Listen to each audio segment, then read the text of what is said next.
When talking about speedrunning Super Mario Bros. 3, MitchFlowerPower is usually one of the first names people think of. He's been the world record holder for the warpless category for more than 6 years, but a few months back, another runner beat him. How did he pull it off when so many others have not? Let's take a look.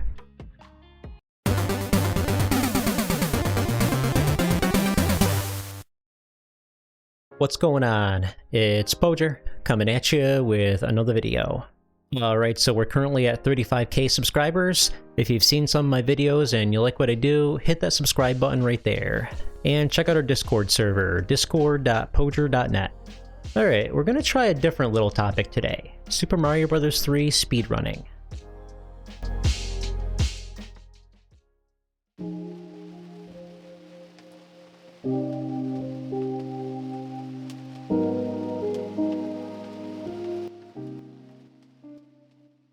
So what exactly is a speedrun? It's when you try to beat a game as fast as possible. It requires memorizing stages and very accurate inputs. This is not just a normal playthrough where you're banging into walls and taking unintentional damage. Speedruns are usually very well optimized. It's not always as simple as beating the level quickly though. There are unorthodox strategies of beating games quickly. Glitches are allowed to be performed unless the category bans it. Sometimes taking damage on purpose or even dying can save time depending on the situation.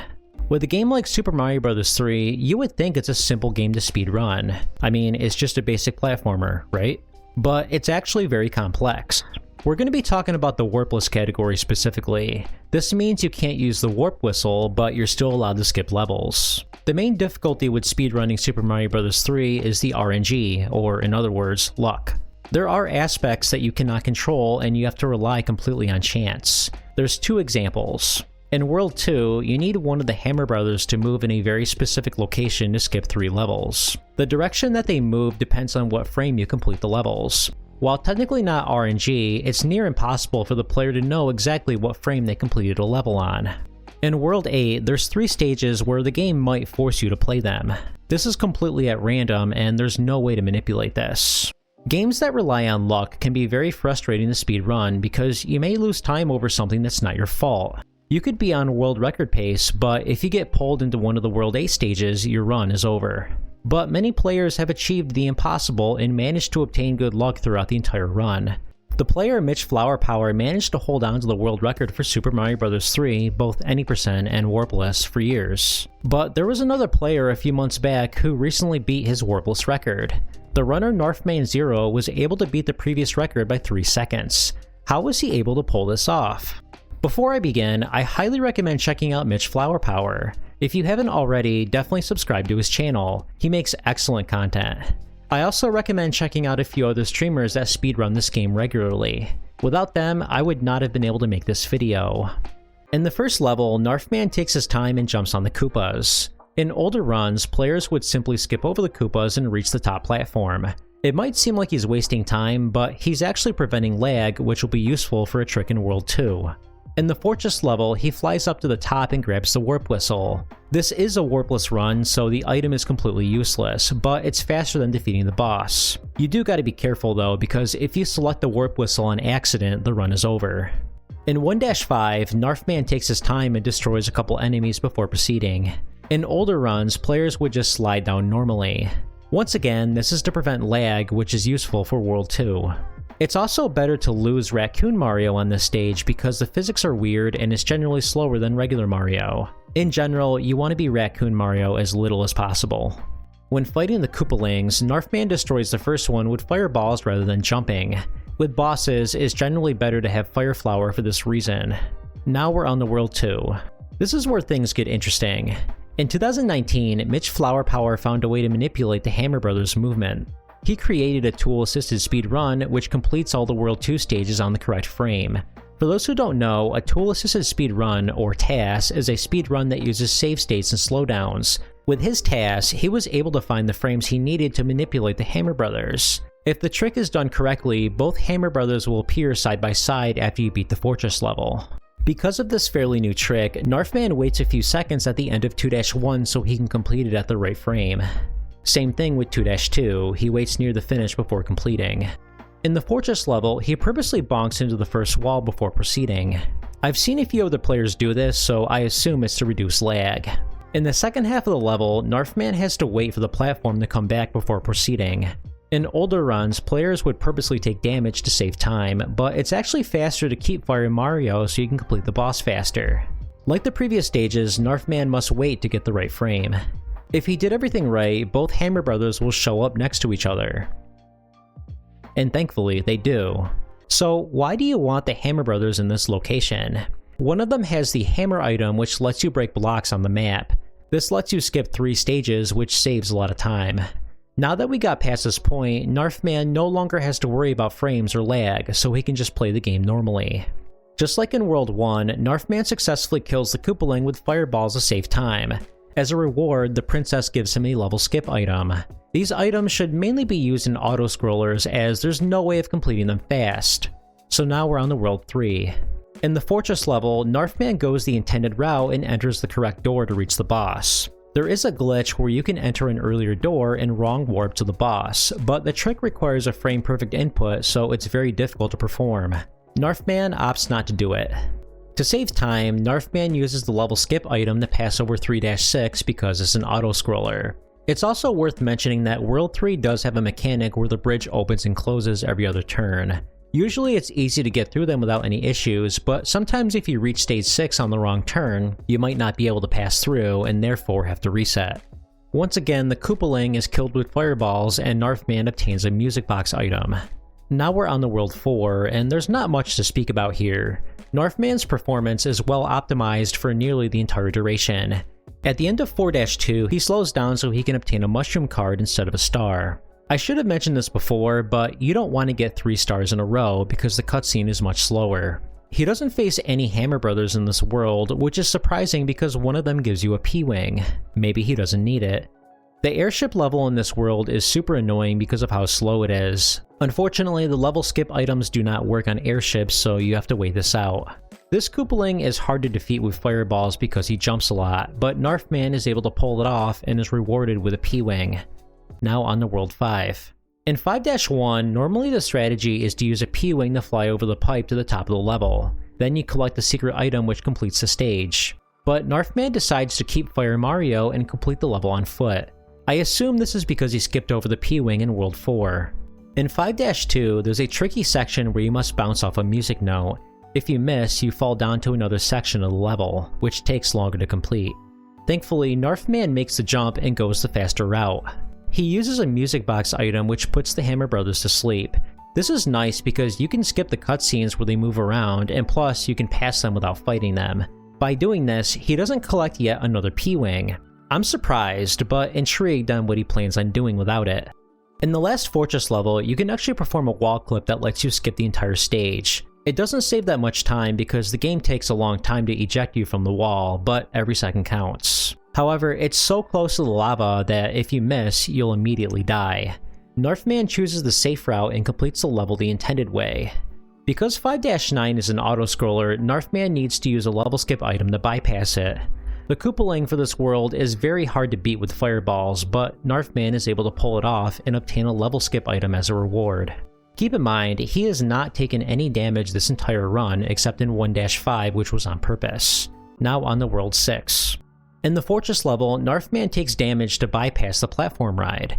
Normally, it would be quicker to keep firing Mario so you can destroy the boss, but there's actually a star near the end of the level. There's just barely enough time to reach the boss and defeat him in one hit.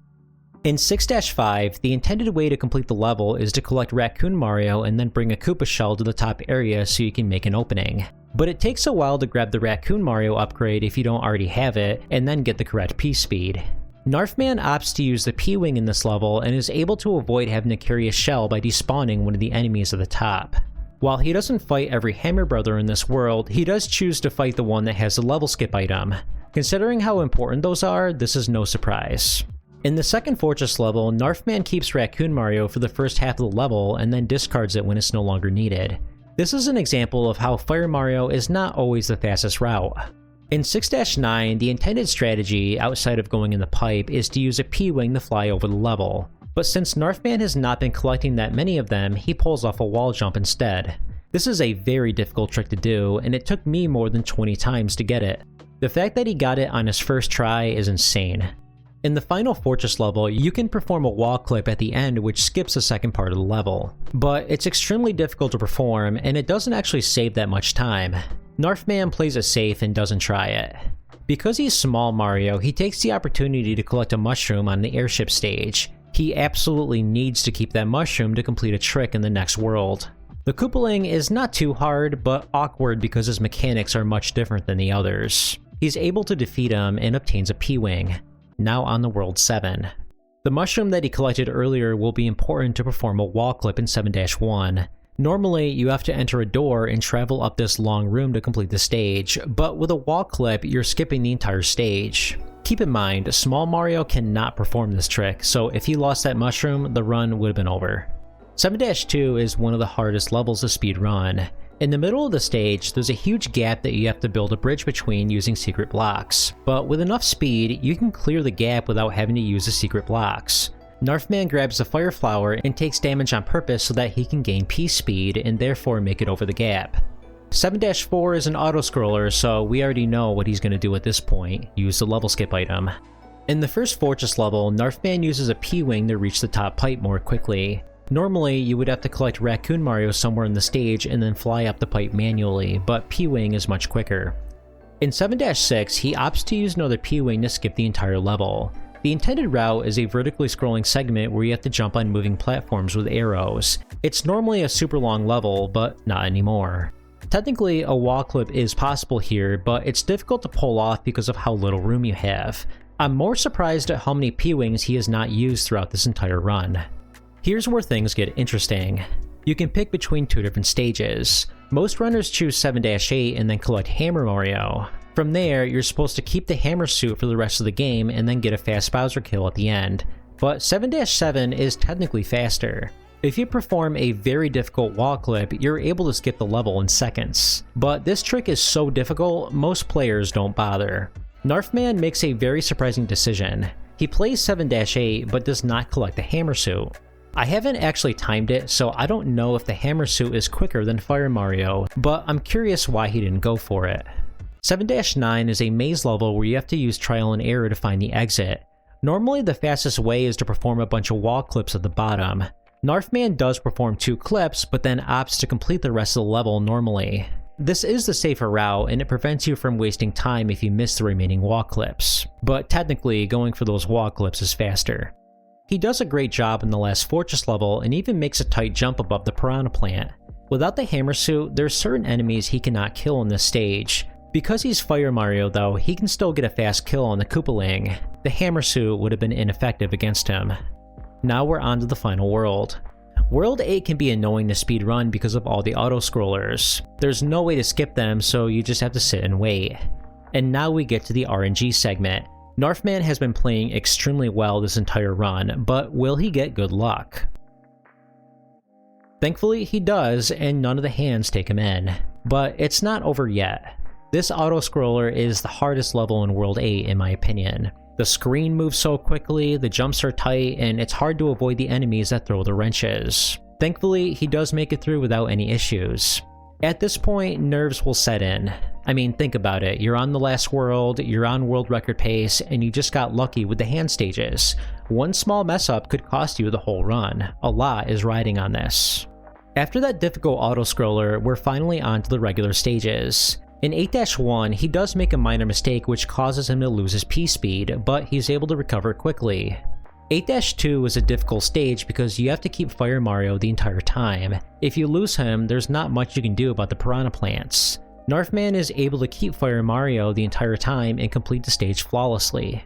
Surprisingly, Narfman used a level skip item on the fortress. This is not an auto-scroller, but it's a longer level, and at one point you have to wait under a bunch of spikes, which eats up time.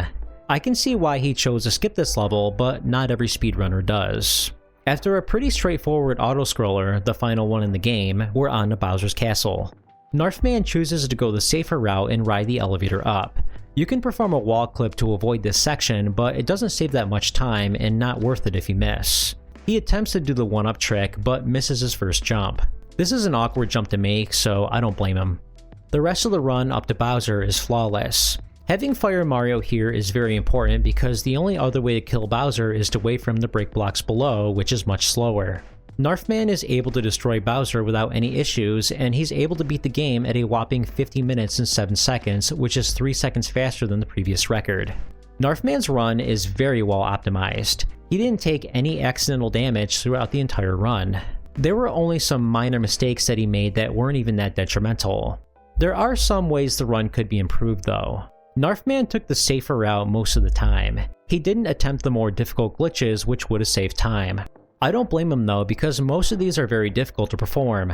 I also wonder if not collecting the hammer suit in 7-8 was the better decision. You do have to go out of your way to get the item, but you do get a faster Bowser kill with it, and some levels are easier with it. I'm not sure whether Fire Mario is faster or if hammer suit is. His item usage is very interesting.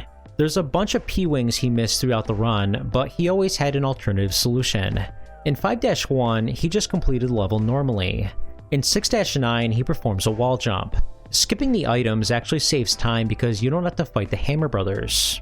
Overall, this is a very phenomenal run. If you haven't already, definitely subscribe to Narfman's YouTube channel. He also streams on Twitch and is currently focusing on the any % no wrong warp category.